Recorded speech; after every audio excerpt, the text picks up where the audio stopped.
Você sabe o que é endometriose? Oi pessoal, tudo bom? Eu sou o João Fonseca, sou interno de medicina da Universidade do Estado da Bahia e hoje me proponho a falar sobre endometriose. E nesse vídeo vou falar sobre conceitos básicos, aspectos epidemiológicos, fatores de riscos e relações etiopatogênicas dessa importante condição dentro da saúde da mulher.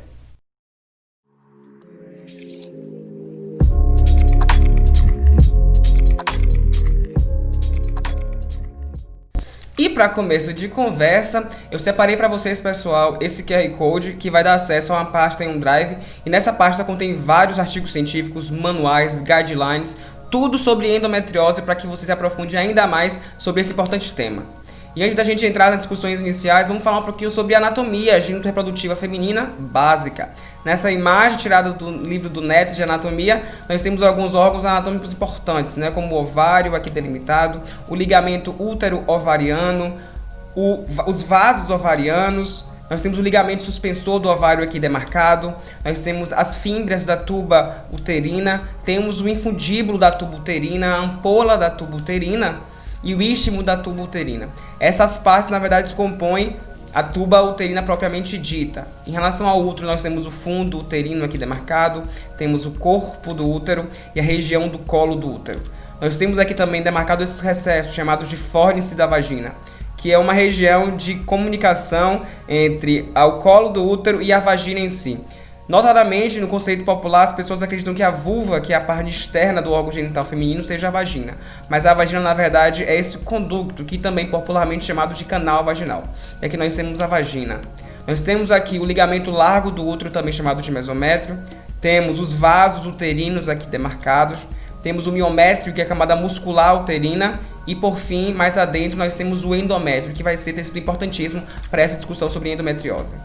Nessa outra imagem, nós temos aqui o útero que está sendo pinçado, e aqui nós temos o fundo uterino, temos a tuba uterina, o ligamento útero-ovariano, o ovário propriamente dito, o ligamento suspensor do ovário, temos aqui o ligamento largo do útero, o ligamento redondo do útero aqui demarcados, temos aqui o ureter, o que já fica de destaque para a gente entender essa íntima relação do sistema reprodutor com o sistema urinário. Temos aqui o corpo do útero, aqui o colo do útero, o fórnice da vagina, a vagina, o vestíbulo da vagina, que é a entrada da vagina, o lábio menor e o lábio maior do pudendo.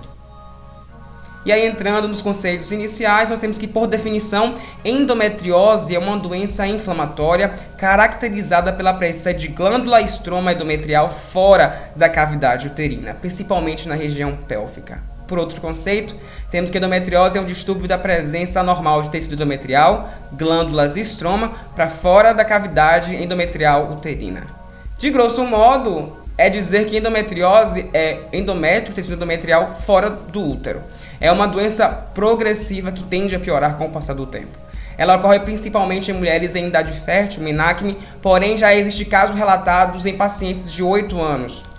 É uma doença hormônio dependente, que tem essa relação íntima com o menacme e a idade fértil. Porém, 2 a 4% de mulheres na pós-menopausa podem ser acometidas por endometriose. E isso independe da terapia de reposição hormonal.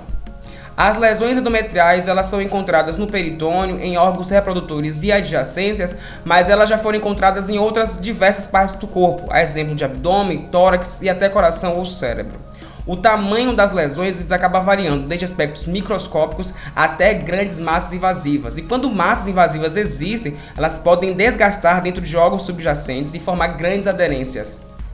Há uma variação importante quanto à clínica manifesta das pacientes com endometriose, que podem ser totalmente assintomáticas até pacientes com dor pélvica importante e infertilidade. Uma informação super importante é que a endometriose não é câncer. Muitas mulheres que têm um diagnóstico, estão na investigação diagnóstica para tal condição, têm esse temor de ser câncer, mas não, é uma doença benigna. E, aliás, é a doença benigna, uma das doenças benignas mais comuns das mulheres. Ela afeta entre 8 a 10% das mulheres, então 1 em cada 10 mulheres podem ser acometidas por endometriose. A prevalência exata é um tanto desconhecida, porque para o diagnóstico definitivo, intervenção cirúrgica é necessária. Afeta mulheres de todas as etnias e classes sociais e é um dos achados mais comuns relacionado a algumas condições ginecológicas.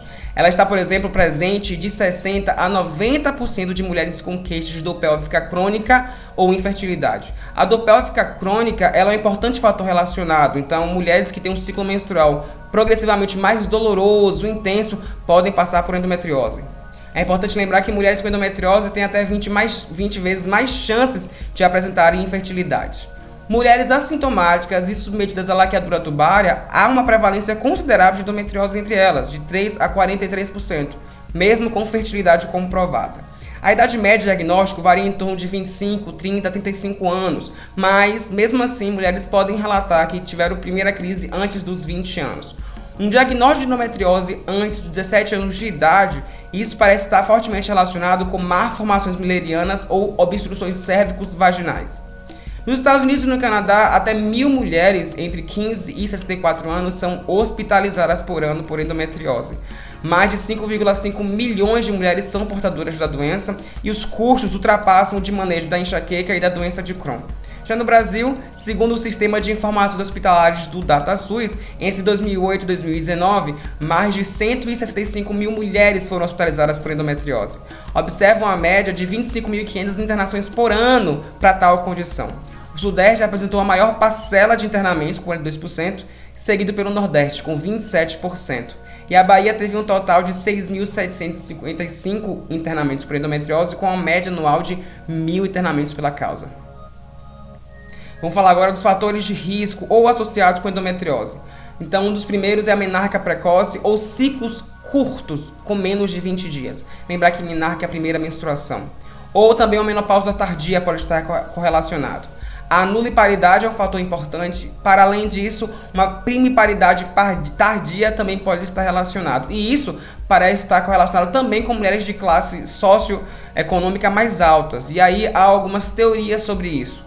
Uma delas é que alguns autores creem que mulheres de classes sociais mais altas, elas tendem a buscar primeiramente uma estabilidade acadêmico-financeira antes de engravidar. Então tendem a fazer nível médio, nível superior, pós-graduação, arranjar um emprego mais estável e aí sim pensam em gestar, especialmente nos últimos anos. Outros autores não, acredito que seja um fator de acesso maior a serviços de saúde por parte dessas mulheres e isso reflete em mais diagnóstico. Infertilidade também é um fator associado à endometriose, dismenorreia, uma história familiar positiva, especialmente de primeiro grau. Uma história familiar positiva aumenta o risco de 7 vezes maior para endometriose. Um baixo MC também pode estar correlacionado. A endometriose é associada a um fenótipo de mulher alta e magra, logo, um baixo MC. Consumo inveterado de álcool e cafeína é fator de risco para tal, ao passo que exercício físico e tabagismo parecem ter fator protetivo para tal condição. Malformações müllerianas também estão associadas, especialmente úteros bicornos ou de Delfo, e outros elementos que também podem levar a uma obstrução da cavidade uterina, além de rim perfurado e agenesia de colo. Estenoses iatrogênicas do colo uterino também podem estar correlacionadas como fator de risco, especialmente quando elas ocorrem após algum procedimento cirúrgico, como conização ou cauterização do colo uterino. Muitas teorias etiopatogênicas elas vêm sendo descritas e propostas para endometriose desde o início do século XX, como a proposta por Maia em 1919 e por Sampson em 1921. Porém, nenhuma ainda é universalmente aceita. Parece uma correlacionar ou complementar outras. A primeira grande teoria que eu gostaria de discutir é a teoria da implantação, ou teoria da menstruação retrógrada, ou teoria do refluxo menstrual. Ela fala a favor de um efluente menstrual contendo células endometriais viáveis que vão aderir a sítios ectópicos. Seria uma regurgitação transtubária menstrual, como aqui demonstrado nesta imagem, onde há disseminação de células endometriais viáveis na cavidade peritoneal. Admite-se que a alteração da pelve que vai favorecer o refluxo, isso vai representar maior risco de endometriose. Ela corrobora algumas observações, como por exemplo, a relação de haver mais endometriose em meninas com obstrução do trato genital. Porque a obstrução vai impedir o escoamento do fluxo menstrual natural e isso provocar maior refluxo. Contudo, nós aí teríamos mais endometriose. Mas algumas controvérsias quanto à hipótese. Menstruação retrógrada, por incrível que pareça, é um evento fisiológico. Ele vai ocorrer em até 90% das mulheres. Porém, a gente já viu em aspectos epidemiológicos que apenas 10% de todas as mulheres vão sofrer de endometriose. E além disso, a incidência de refluxo é similar em mulheres com ou sem endometriose. Há uma possível associação conjunta entre fatores e o refluxo. Por exemplo, será que tem uma correlação com a quantidade de células endometriais viáveis que vai atingir a cavidade peritoneal para estabelecer endometriose? Ou será que há uma relação entre a capacidade do sistema imune em erradicar esse tecido menstrual ectópico? Há também uma situação que a teoria falha em explicar os implantes endometriais extrapélvicos, ou seja, aqueles implantes que não vão ser produtos do refluxo transtubário, e que esse fator, endometriose extrapélvica, acomete entre 1 a 2% dos casos. Outra teoria bastante importante relacionada é a teoria imunológica, em que alterações imunológicas vão contribuir para a evasão imune desse tecido ectópico, uma vez que na mulher com endometriose há uma erradicação imune inflamatória defeituosa, o que permite a propagação desses tecidos. Há uma grande variedade de normalidades imunológicas que já foram descritas nas mulheres portadoras de endometriose, como um fluido peritoneal rico em macrófagos e linfócitos, porém, esse mesmo fluido rico ele parece ser incapaz de erradicar esse tecido ectópico. As células de defesa elas acabam não apresentando melhor depuração desse tecido, e essas células imunes parecem, na verdade, estimular a doença. Elas secretam uma grande variedade de citocinas e fatores de crescimento tecidual, estimulando a adesão e proliferação do endométrio ectópico, além da angiogênese local. Vale ressaltar que a endometriose parece estar relacionada com um status pró-inflamatório. Possivelmente, essa teoria imune ela acaba complementando a teoria do refluxo tubário. A terceira teoria interessante de ser discutida é a teoria da metaplasia celômica ou teoria milleriana. É uma teoria baseada nos folhetos embrionários na totipotência, ou seja, ela parte do pressuposto da capacidade de tecidos, como o peritônio, de originar outros tipos de tecido. Então, o mesotélio celômico ele é totipotente, então o peritônio que deriva desse epitélio celômico teria também essa capacidade. A endometriose seria então resultado de uma metaplasia in situ deste mesotélio seroso peritoneal. Então, geraria esse tecido endometrial na pelve e no peritônio, que seria a própria endometriose. E esta seria, por sua vez, a transformação de células celômicas totipotentes em endométrio. A teoria é fraca e não é sustentada por muitos ensaios experimentais, mas alguns fatos são favoráveis a essa teoria, porque ela é capaz de explicar, por exemplo, endometriose em mulheres que nunca menstruaram, ou seja, que nunca tiveram a oportunidade de passar por refluxo tubário, em meninas pré-púberes e também em homens. Endometriose em homem é um tanto raro, mas pode acontecer, especialmente naqueles que fizeram uso de altas doses de estrogênio. Então a teoria celômica, uma vez que o homem não tem fluxo menstrual, seria um fator que explicaria a gênese dessa doença no sexo masculino. E explica também a presença de endometriose em tecidos distantes, como o pulmão. Outra teoria interessante de ser discutida é a teoria da indução. Ela, na verdade, a princípio, parece ser uma extensão da teoria da metaplasia celômica. Ela cursa sua teoria dizendo que há a existência de um fator endógeno bioquímico precipitante, que ao entrar em contato com esse epitélio celômico, ele induz a metaplasia até a endometriose. Inclusive já foi demonstrado em coelhos, mas não ainda em macacos não humanos nem em mulheres. Há também a teoria dos restos embrionários, em que remanescentes do ducto milleriano eles vão se transformar em tecido endometriótico. Isso ocorre por ação também estímulo de mediadores inflamatórios ou pode ser consequência de uma evasão da resposta imune a erradicar esse tecido. Há também a teoria da metástase linfovascular ou disseminação linfática, que estaria relacionada com células endometriais viáveis sendo enviadas a sítios distantes via vasos linfáticos. Explica o desenvolvimento de focos endometrióticos à distância, como os casos relatados de endometriose na retina, no umbigo, linfonodos, nervos, coração e até cérebro. Tem-se a teoria das células-tronco e ela vem sendo posta à discussão de forma intensa nos últimos 10 a 15 anos. Ela correlaciona-se com a presença de células-tronco ativas que se vão se transformar em focos endometriais. Explica o papel de células-tronco na origem desse foco endometriótico ectópico. Temos também a teoria iatrogênica, e nesse caso a manipulação do endométrio ele vai carregar tecidos para outros locais, e isso de forma iatrogênica. A endometriose então seria um resultado de um transplante mecânico direto, levando o tecido endometrial para outra localidade. E essa teoria corrobora com outros vários relatos de mulheres que desenvolveram endometriose após algum procedimento ginecológico.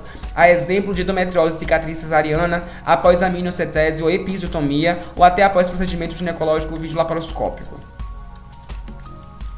Agora, fatores que contribuem para a patologia da endometriose. O primeiro deles é o fator genético, e é muito corroborado pela história familiar positiva ser fator de risco. Uma história familiar positiva ele aumenta 7 vezes maior risco para endometriose na mulher. Inclusive, quando essa história familiar é de parente de primeiro grau, a endometriose em geral é mais grave, bilateral e precoce.